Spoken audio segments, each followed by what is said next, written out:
Of the many powers and responsibilities that the Constitution vests in the presidency, few are more consequential than appointing a Supreme Court justice, particularly one to succeed Justice Scalia, one of the most influential jurists of our time.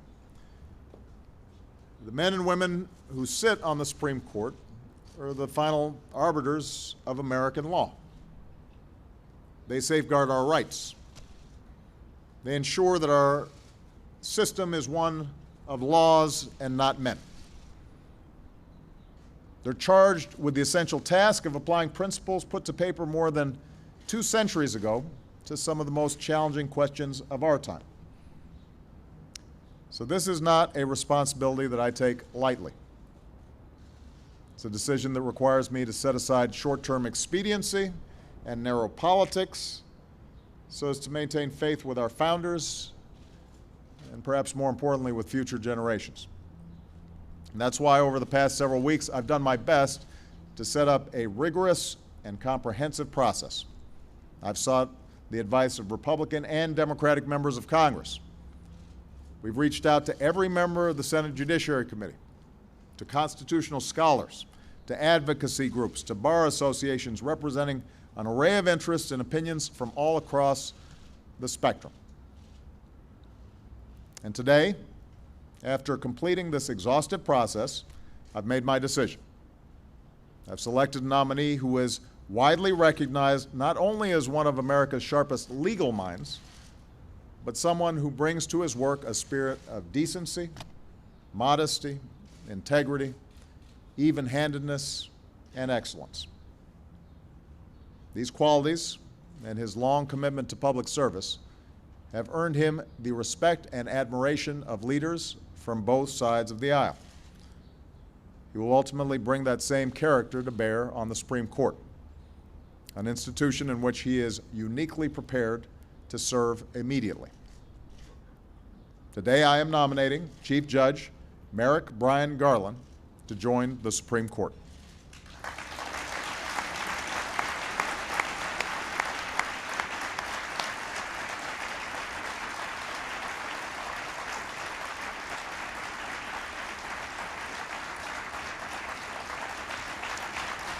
Now,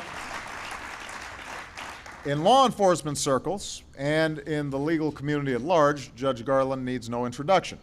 But I'd like to take a minute to introduce Merrick to the American people whom he already so ably serves. He was born and raised in the land of Lincoln, in my hometown of Chicago, in my home state of Illinois. His mother volunteered in the community. His father ran a small business out of their home. Inheriting that work ethic, Merrick became valedictorian of his public high school. He earned a scholarship to Harvard, where he graduated summa cum laude. And he put himself through Harvard Law School by working as a tutor, by stocking shoes in a shoe store, and in what is always a painful moment for any young man, by selling his comic book collection. It's tough. Been there.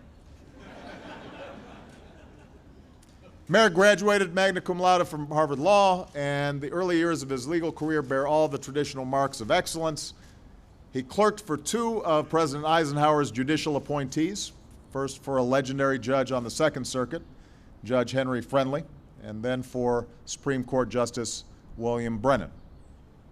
Following his clerkships, Merrick joined a highly regarded law firm with a practice focused on litigation and pro bono representation of disadvantaged Americans.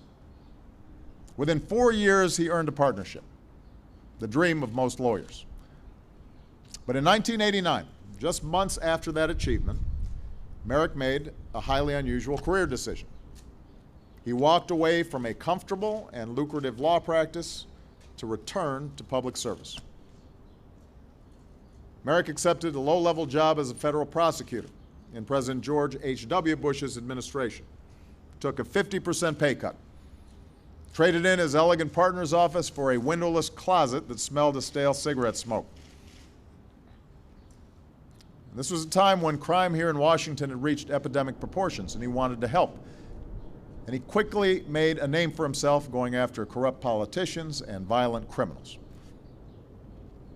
His sterling record as a prosecutor led him to the Justice Department, where he oversaw some of the most significant prosecutions in the 1990s, including overseeing every aspect of the federal response to the Oklahoma City bombing.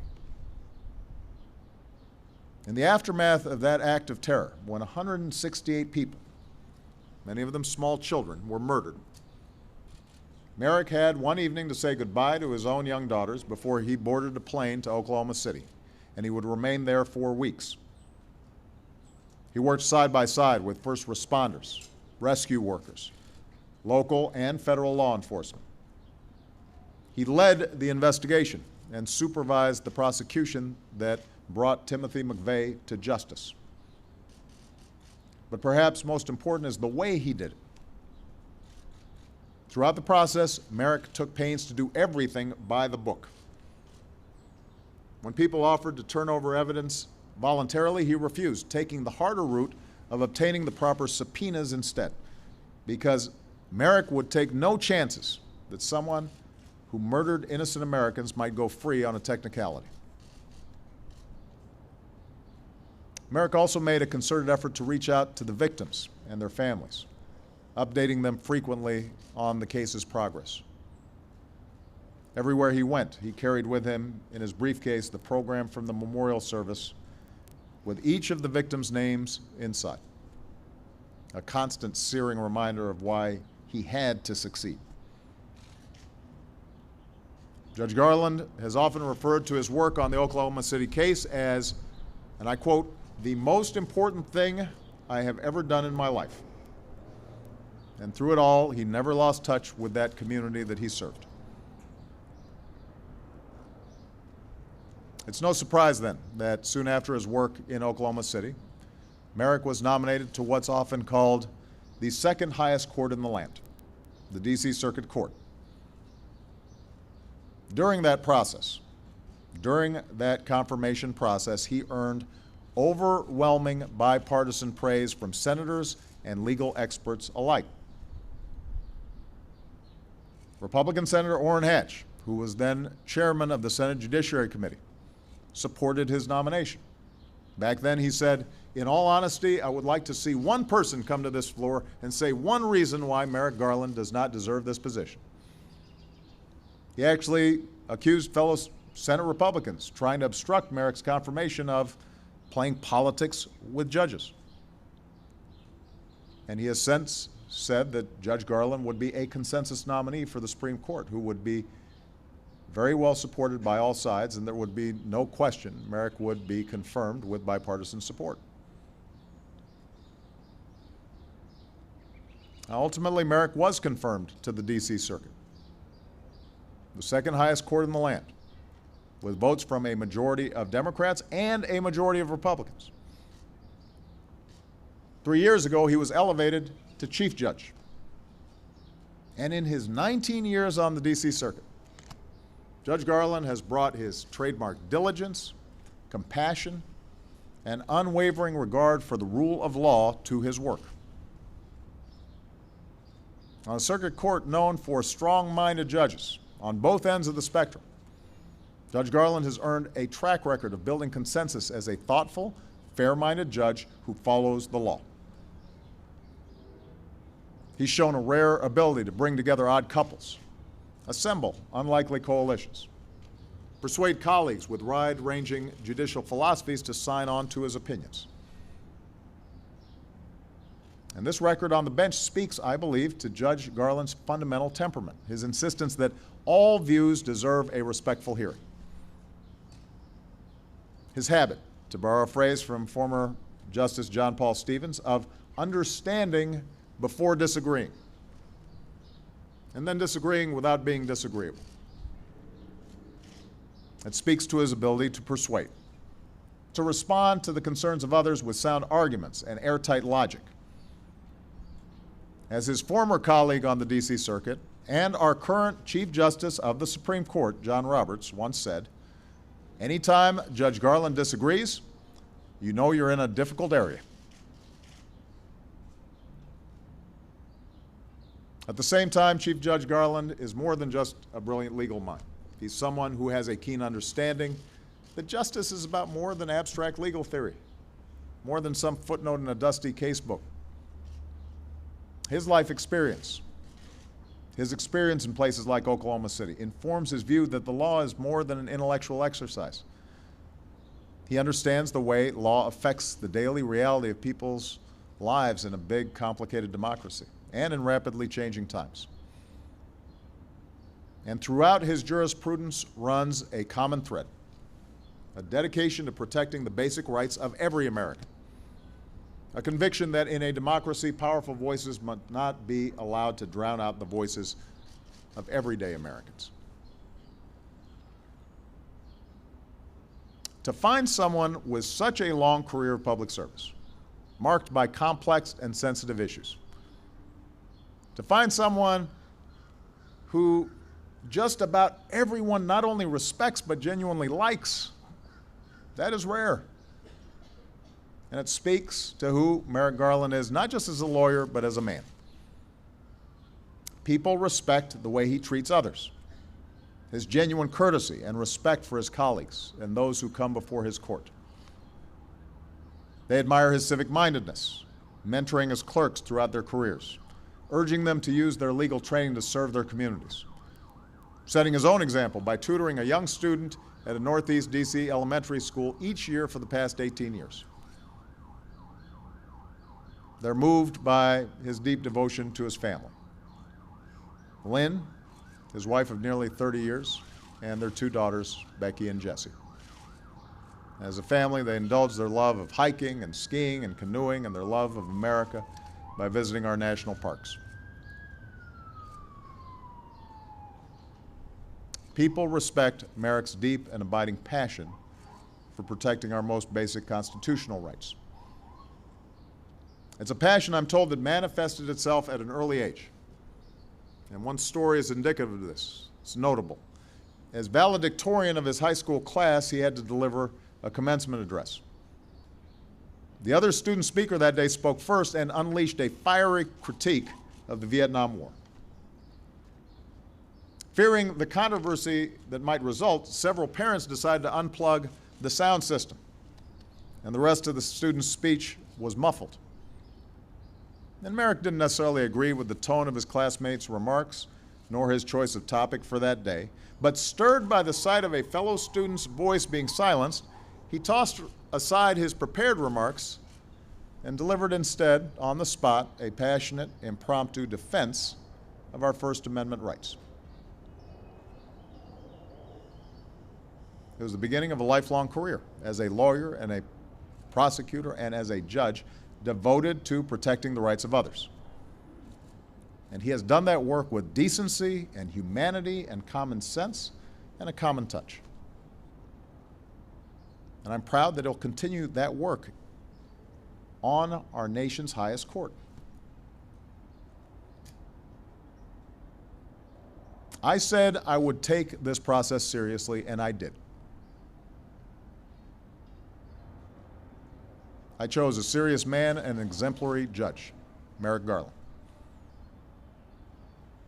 Over my 7 years as president, in all my conversations with senators from both parties, in which I asked their views on qualified Supreme Court nominees, and this includes the previous 2 seats that I had to fill, the one name that has come up repeatedly from Republicans and Democrats alike is Merrick Garland.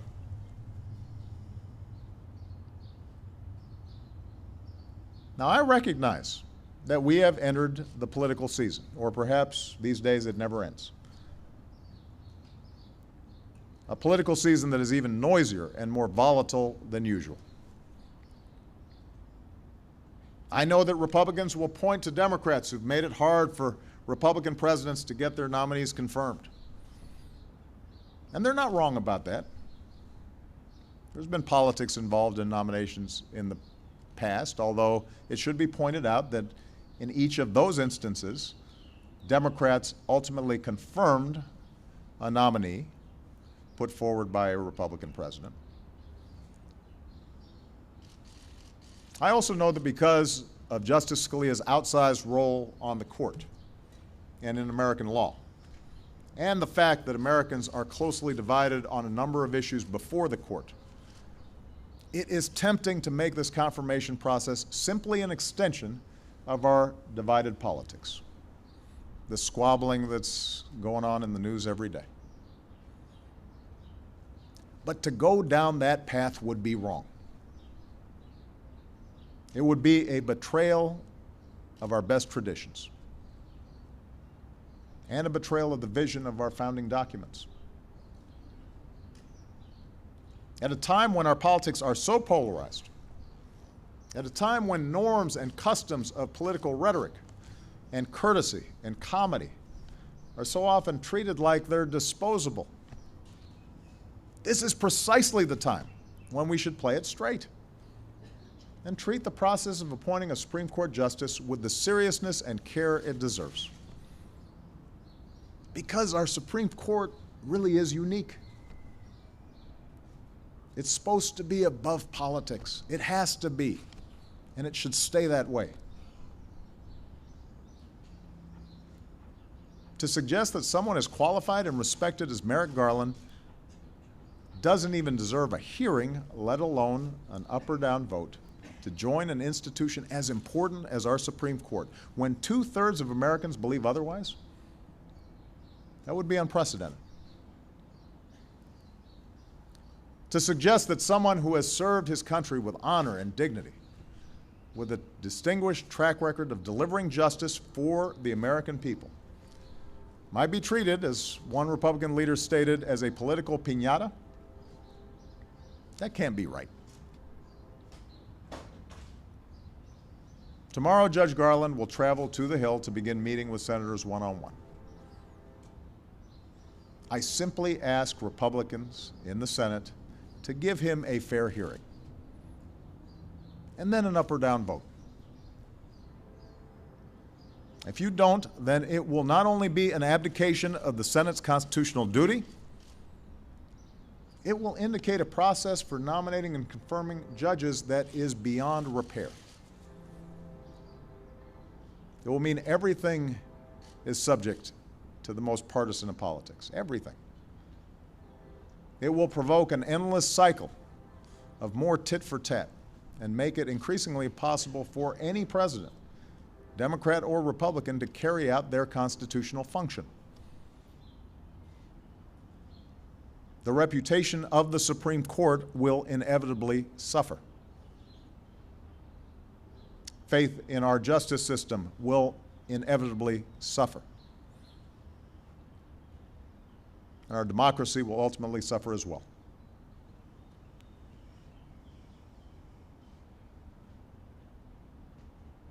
I have fulfilled my constitutional duty. Now it's time for the Senate to do theirs. Presidents do not stop working in the final year of their term. Neither should a senator. I know that tomorrow the Senate will take a break and leave town on recess for 2 weeks. My earnest hope is that senators take that time to reflect on the importance of this process to our democracy. Not what's expedient, not what's happening at the moment. What does this mean for our institutions, for our common life? The stakes, the consequences, the seriousness of the job we all swore an oath to do. And when they return, I hope that they'll act in a bipartisan fashion. I hope they're fair. That's all. I hope they are fair, as they did when they confirmed Merrick Garland to the D.C. Circuit. I ask that they confirm Merrick Garland now to the Supreme Court, so that he can take his seat in time to fully participate in its work for the American people this fall. He is the right man for the job. He deserves to be confirmed. I could not be prouder of the work that he has already done on behalf of the American people. He deserves our thanks, and he deserves a fair hearing. And with that, I'd like to invite Judge Garland to say a few words. Thank you.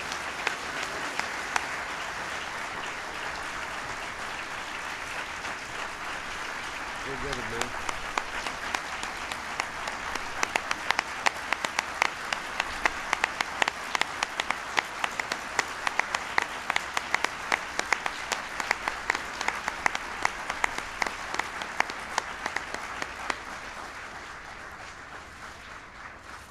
Thank you, Mr. President.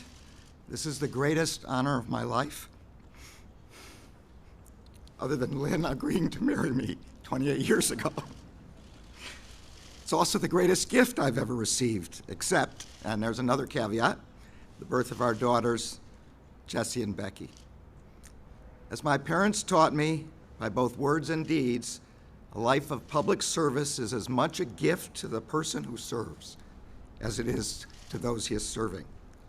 And for me, there could be no higher public service than serving as a member of the United States Supreme Court. My family deserves much of the credit for the path that led me here. My grandparents left the Pale of Settlement at the border of Western Russia and Eastern Europe in the early 1900s, fleeing anti-Semitism and hoping to make a better life for their children in America. They settled in the Midwest, eventually making their way to Chicago. There, my father, who ran the smallest of small businesses from a room in our basement, took me with him as he made the rounds to his customers, always impressing upon me the importance of hard work and fair dealing. There, my mother headed the local PTA and school board and directed a volunteer services agency, all the while instilling in my sisters and me the understanding that service to the community is a responsibility above all others. Even now, my sisters honor that example by serving the children of their communities. I know that my mother is watching this on television and crying her eyes out. So are my sisters, who have supported me in every step I have ever taken. I only wish that my father were here to see this today. I also wish that we hadn't taught my older daughter to be so adventurous that she would be hiking in the mountains out of cell service range when the president called. It was the sense of responsibility to serve the community, instilled by my parents, that led me to leave my law firm to become a line prosecutor in 1989. There, one of my first assignments was to assist in the prosecution of a violent gang that had come down to the district from New York, took over a public housing project, and terrorized the residents. The hardest job we faced was persuading mothers and grandmothers that if they testified, we would be able to keep them safe and convict the gang members. We succeeded only by convincing witnesses and victims that they could trust that the rule of law would prevail.